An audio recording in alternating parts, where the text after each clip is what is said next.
Bismillahirrahmanirrahim. Assalamualaikum warahmatullahi wabarakatuh.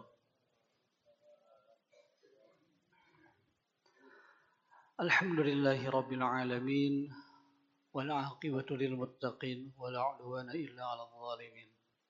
Asyhadu an la ilaha illallah wahdahu la syarika lah wa asyhadu anna Muhammadan 'abduhu wa rasuluh alladzi la nabiyya ba'dah. Allahumma salli wa sallim wa barik ala sayyidina Muhammad wa ala alihi wa sahbihi ajma'in. Rabbana taqabbal minna innaka antas sami'ul alim wa tub alaina innaka antat tawwabur rahim. Semoga Allah menerima seluruh amal-amal saleh yang kita lakukan, terkhusus selama Ramadan ini.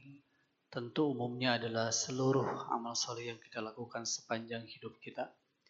Dan semoga Allah mengampuni seluruh kesalahan dan dosa-dosa kita semuanya. Amin ya Allah ya Rabbal Alamin.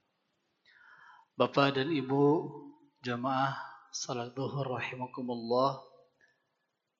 Di Selasa ini kita akan lanjutkan sesi tanya jawab yang sudah kita mulai di dua Selasa kemarin. Kebetulan Selasa kemarin kita libur. Bismillahirrahmanirrahim. Kita sekarang masuk ke pertanyaan yang keempat. Pak Ustadz, di bulan puasa banyak sekali terdengar orang tadarusan menggunakan speaker masjid. Nah, sikap kita harus seperti apa?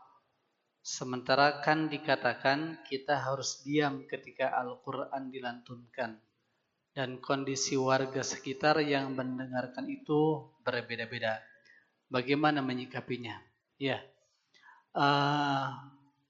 di surah Al-A'raf ayat ke-204 kalau nggak salah ya, atau 207. Itu ada di halaman terakhir surah Al-A'raf. Allah berfirman, A'udzubillahi minasyaitonirrajim. Wa idza quri'al Qur'an fastami'u lahu wa ansitu la'allakum turhamun. Wa idza quri'al Qur'an, dan jika dibacakan Al-Qur'an, fastami'u lahu, maka dengarkanlah dengan seksama, dengarkanlah dengan penuh kekhusyuan. Wa ansitu, dan diamlah. Jangan sambil ngobrol-ngobrol. Kalau kita diperdengarkan Al-Quran, kemudian sikap kita adalah diam dan kemudian mendengarkan dengan seksama, ini adalah salah satu cara Allah memberikan rahmatnya kepada kita. Aslinya ketika ada kata perintah dalam Al-Quran, maka menjadikan hukumnya wajib. Maka ketika kita diperdengarkan Al-Quran, wajiblah untuk kita mendengarkan dengan seksama. Nah, namun kemudian pada prakteknya ternyata, pada realitinya ternyata ulama berbeda pendapat. Memang ada yang sampai mewajibkan setiap diperdengarkan Quran kita harus mendengar. Tapi kemudian ada juga yang tidak sampai harus mendengarkan dengan seksama kecuali pada dua majelis. Yang pertama adalah ketika dibacakan Al-Quran dalam sholat. Ya. Yang makmum terutama yang mendengarkan bacaan Quran imam, maka harus benar-benar menyimak apa yang dibaca oleh imam. Kecuali makmum membaca surah Al-Fatihah. Tok. Kan bisa jadi ada salat-salat yang setelah Al-Fatihah, surah yang dibacanya tuh panjang. Silakan baca Al-Fatihah, tok, makmum. Setelah itu, dengarkan lagi bacaan imam. Itu yang pertama pengecualiannya. Yang kedua, tetap menjadi wajib kalau diperdengarkan Al-Qur'annya dalam majelis seperti ini contohnya. Ini sengaja majelisnya majelis mendengarkan Al-Qur'an. Bapak Ibu datang ke sini memang dalam rangka akan menjadi jamaah diperdengarkannya Al-Qur'an. Apalagi Ramadan ini di tempat-tempat tertentu ada yang sengaja mengadakan acara namanya simaan. Ya. Jadi ada seorang hafidz yang membacakan Al-Qur'an, kemudian yang lainnya jamaah menyimak apa yang dibaca oleh hafidz tersebut. Ada yang cuman 1, 2, 3 juz, ada yang se-Qur'an. Nah, kalau momennya seperti itu, jamaah wajib untuk menyimak dengan penuh seksama. Ya. Dan ingat, cara Allah menurunkan rahmat itu bukan dengan sekedar mendengar. Karena yang Allah sebutkan bukan fasma'u, tapi fastami'u. Ada tambahan tak di sana. Ya.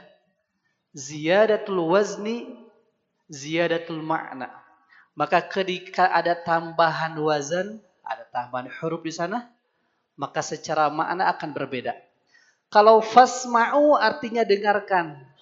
Dengarkan aja sakuping-kupingna. Tapi kalau fastami'u maka mendengarnya dengan penuh seksama khusyuk. Sebagaimana yang dilakukan oleh jin. Jin mendengarkan Al-Quran dengan penuh seksama. Sebagaimana juga yang diabadikan di surah Al-Jin ayat pertama. Qul uhiya ilayya annahu istama'a nafarun minal jinni faqalu inna sami'na qur'anan ajaba. Kata jin setelah mereka mendengarkan Al-Quran dengan penuh kekhusyuan, mendengarkan dengan seksama, kesan mereka terhadap Al-Quran adalah Qur'anan ajaba. Quran itu memang sangat menakjubkan. Ya, Masya Allah. Gitu. Jadi akhirnya bagaimana? Ya akhirnya sebaiknya ketika kita diperdengarkan Al-Quran memang simaklah dengan penuh seksama. Namun kalau dalam kondisi-kondisi yang tidak memungkinkan, ada sebagian ulama yang mengatakan itu masih mendingan diperdengarkan Al-Quran kita sambil nyambi apapun pekerjaan daripada kemudian diperdengarkan yang bukan Quran. Apakah nyanyian, apakah apapun lah ya. Karena walaupun kita mendengarnya dengan tidak seksama, biasanya apa yang kita dengar selewat itu ada aja yang nempel-nempelnya. Maka kalau Bapak Ibu ingin contohnya hafal Quran, ingin ngafal juz 30, tapi belum sempat untuk menghafal Qurannya, coba aja dalam banyak momen Bapak Ibu perdengarkan Quran. Sambil kerja dengerin tuh juz 30-nya, putar-putar aja. Bapak Ibu berangkat pulang kerja, pasang headset, dengarkan terus juz 30-nya. Saya secara pribadi juga dulu di antara proses ngafal Quran saya adalah seperti itu. Jadi sebelum saya benar-benar membuka mushaf, ya, menghafalkan Quran, proses awalnya saya pasang earphone, saya perjalanan kemana, dengerin terus diputar aja juz yang akan saya hafalkan, terus saja begitu. Lumayan, setidaknya ada nempel walaupun dikit-dikit. Daripada punten Bapak Ibu coba kalau yang diperdengarkan ketika kerja, ketika perjalanan, ya punten contohnya dangdut contohnya ya, nyanyi-nyanyian, cing, yang nempel kira-kira Quran apa dangdutnya? Nah pasti dangdutnya, ya. Maka akhirnya ya tentu itu masih mendingan, ya. Diperdengarkan Quran walaupun memang kita belum bisa sampai menyimaknya dengan penuh seksama. Begitu. Allahu a'lam ya. Kemudian Eh, Pak Ustadz minta dibahas lagi tentang wakaf. Ya, minta patokan sederhana agar saya tidak ragu untuk berhenti dan melanjutkan bacaan Quran saya. Baik.